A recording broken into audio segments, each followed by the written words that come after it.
Everyone praised my restaurant, but nobody knew I was being cheated inside my own kitchen.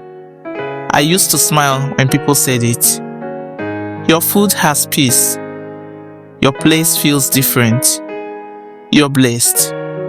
I would nod, wipe my hands on my apron, and say thank you.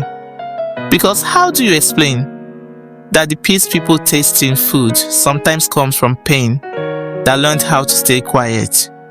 But before I continue, make sure to like, subscribe, and click the notification button so you won't miss any of my stories online.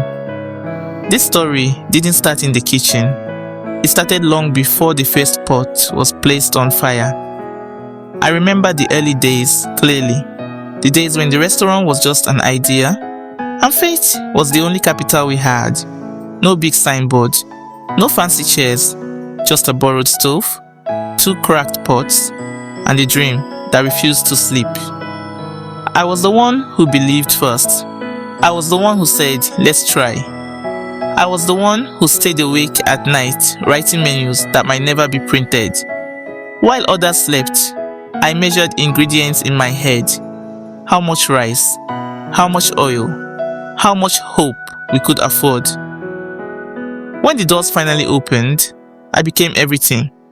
Cook, cleaner, cashier, marketer, problem solver. If food finished, I improvised.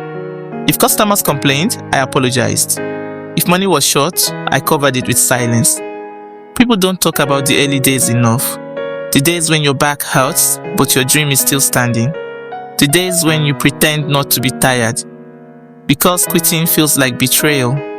Slowly, customers started coming, one by one. Then groups, then lines. They loved the taste. They loved the consistency. They loved the warmth.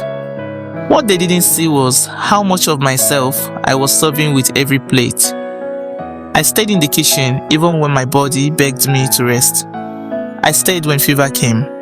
I stayed when my hands shook from exhaustion. I told myself it would be worth it. Then things started changing. Not suddenly, slowly, quietly. Orders increased, but appreciation reduced. Profit grew, but respect shrank. Decisions started being made without me. Ingredients started leaving the kitchen without explanation. Money started moving in directions I wasn't allowed to question. Whenever I asked, I was told, don't worry, trust the process. You're too emotional. So I trusted. I stayed. I worked harder. People praised my restaurant, but nobody knew I was being cheated inside my own kitchen. There was another place. At first, it sounded harmless. Just a small outlet. Just testing a new idea. No stress, they said. It won't affect this one. But the best ingredients began to disappear. The freshest meat, the cleanest rice, the spices I guarded like secrets. When I asked, I was told to manage, to adjust, to be flexible. Flexibility became my punishment.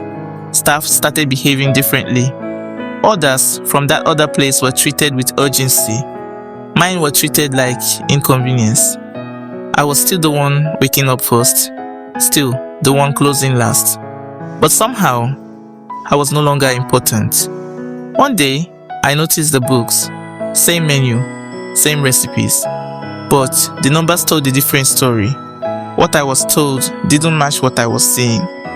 What I was promised didn't match what I was living. That was the first time my hands shook in anger, not fatigue. I realized something painful. I wasn't being helped.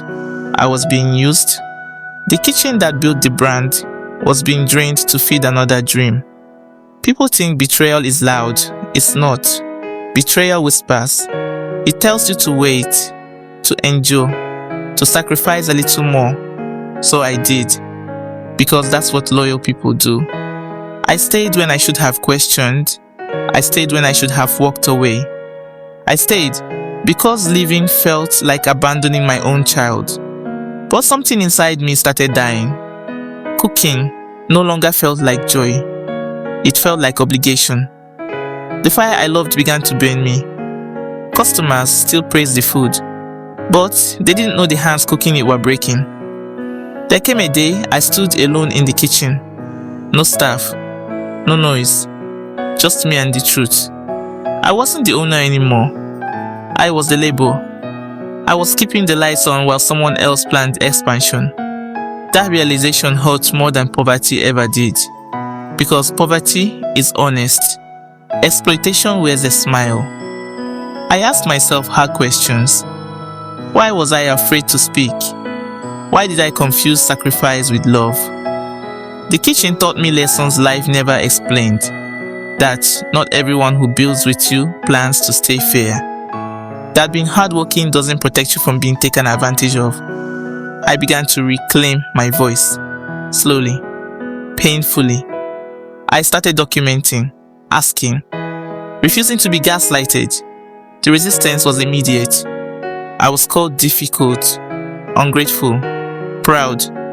That's what happens when a quiet person learns to speak. Eventually, I understood something deeper. Some people don't want partners.